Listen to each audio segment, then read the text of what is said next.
अब self inductance और mutual inductance के बीच में रिलेशन देखते हैं। यहाँ पे अपन ने एक इंडक्टर लिया जिसका सेल्फ इंडक्टेंस जो है वो L1 है, ठीक है। इसके नंबर ऑफ टर्न्स जो हैं N1 ले लेते हैं, ठीक। तो L1 जो है वो किस तरह से डिफाइंड है, यदि इस इंडक्टर में करंट I1 फ्लो कर रहा है तो L1 जो है वो डिफाइंड है, L1 जो है वो N1 phi1 upon I1। phi1 क्या है ना, इसको ध्यान से देख लीजिएगा। phi1 जो है वो फ्लक्स, हर एक कॉइल के साथ जो फ्लक्स लिंक्ड है ना, वो phi1 है। और किसके कारण? I1 करंट के कारण। I1 करंट के कारण इस इंडक्टर के हर कॉइल के साथ जो फ्लक्स लिंक्ड है वो phi1 है, ठीक है। तो एक बार इस फ्लक्स को बना लेते हैं जरा। तो इस इंडक्टर में करंट होगा तो फ्लक्स जो है वो कुछ इस टाइप का दिखेगा, ठीक है। अच्छा, एक दूसरा इंडक्टर कंसिडर करते हैं, है ना, L2। ये हमने दूसरा इंडक्टर ले लिया L2। इसमें सपोज नंबर ऑफ टर्न्स जो है N2 है।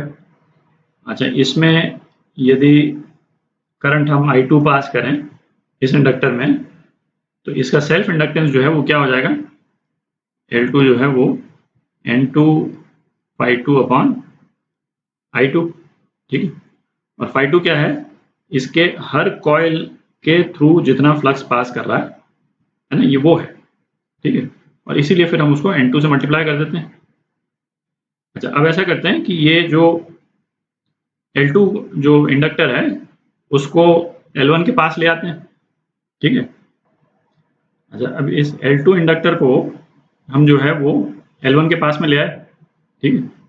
तो इन दोनों इंडक्टर्स का म्यूचुअल इंडक्टेंस जो है वो किस तरह से डिफाइंड है, mutual inductance of second coil with respect to first coil, या फिर mutual inductance of second coil due to current in first coil, ठीक है। तो ये किस तरह से हमने डिफाइन किया था, N2 phi flux linked in the second coil due to current in first coil upon current in first coil, ठीक है।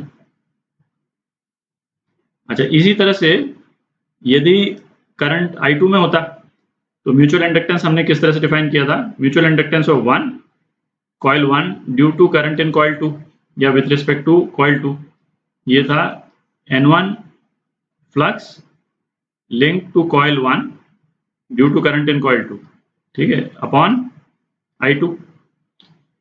ये phi21 और phi12 जो है ना, इसको मैं लिख ही देता हूँ क्योंकि इंपॉर्टेंट है ना। phi21 क्या था, flux link with coil 2 due to current in coil 1, ठीक है। तो अब ये देखें, यदि तो अभी जो है वो सेकंड इंडक्टर में जो है वो करंट नहीं है ना, करंट केवल हमें फर्स्ट इंडक्टर में ले रहे हैं। तो यदि तो ये दोनों लूप बहुत पास पास हैं, आप देख लें बिल्कुल जैसे इस वाले केस में हम बिल्कुल पास पास ले आए, तो जितना फ्लक्स L1 के एक कॉइल के थ्रू पास करेगा उतना ही फ्लक्स L2 के एक कॉइल के थ्रू पास करेगा। ये दिख रहा है आपको? जैसे सपोज मतलब इंडक्टर जो है, सेकंड इंडक्टर को यहाँ की जगह पे सपोज हम बहुत दूर रख दें, सपोज यहाँ पे रख दें, आप देख रहे हैं, यदि यहाँ पे रख दें तो ये तो क्लियर ही है कि L1 के एक कॉइल के थ्रू जितना फ्लक्स पास करेगा L2 के एक कॉइल के थ्रू उतना फ्लक्स नहीं पास करेगा, क्योंकि ये जो फ्लक्स की जो लाइंस हैं वो तो जैसे मैं एक रफ बना रहा हूँ वो तो इस टाइप से चली जाएंगी ना, है ना। तो ये वाली फ्लक्स की लाइन तो इसके साथ में लिंक हुई नहीं, ठीक है।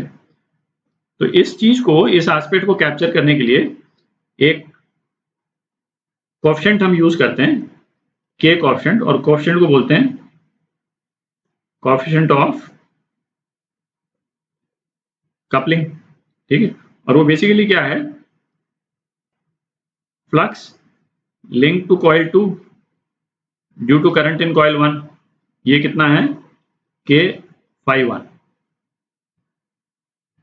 ठीक है। और इसी तरह से phi12 ये कितना है, के phi2, ठीक है।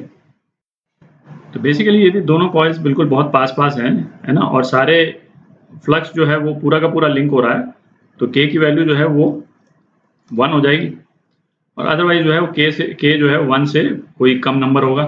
ठीक है, अब यहाँ पे थोड़ी जगह बना लेते हैं। अब ऐसे करते हैं, L1 L2 को मल्टीप्लाई कर देते हैं, L1 L2, और ये जो दो इक्वेशंस हैं इससे लेकर के L1 L2 की वैल्यू डाल देते हैं। तो ये कितना हो गया, N1 N2 phi1 phi2 upon I1 I2। ठीक है, तो ये कितना हो गया, N1 N2, फिर phi1 की जगह पे अपन क्या लिख सकते हैं, phi21 अपॉन के, और इसको लिख सकते हैं आप phi12 अपॉन के। ठीक है, अपॉन I1 I2। ठीक है, तो ये जो पोर्शन है, ये पोर्शन जो है, ये वाला पोर्शन, ये पोर्शन क्या हो गया, ये पोर्शन m² हो गया, क्योंकि M21 तो M12 के बराबर होता है। ठीक है, जिसको हम m बोल देते हैं। ठीक है, तो ये m² हो गया, तो m² कितना हो गया, k² L1 L2। ठीक है, और k यदि 1 है तो मतलब दोनों के फ्लक्स जो है वो कंप्लीटली लिंक हो रहे हैं, है ना, जितना इसके थ्रू पास कर रहा है उतना ही उसके थ्रू पास कर रहा है। तो m² कितना हो गया, L1 L2। ठीक है, तो ये रिलेशन है जो म्यूचुअल इंडक्टेंस और सेल्फ इंडक्टेंस के बीच में है। यदि आपको कोई भी दो कॉइल दिए हुए हैं, ठीक है, यदि इन्हीं में यदि इस कॉइल का L1 की वैल्यू मैं सपोज 2 हेनरी बोल दूं, और L2 की वैल्यू सपोज 8 हेनरी बोल देते हैं। ठीक है, तो इनका म्यूचुअल इंडक्टेंस जो है वो क्या हो जाएगा, अंडर रूट L1 L2। तो कितना हो गया, 4 हेनरी हो गया, म्यूचुअल इंडक्टेंस जो है 4 हेनरी हो गया। ठीक है,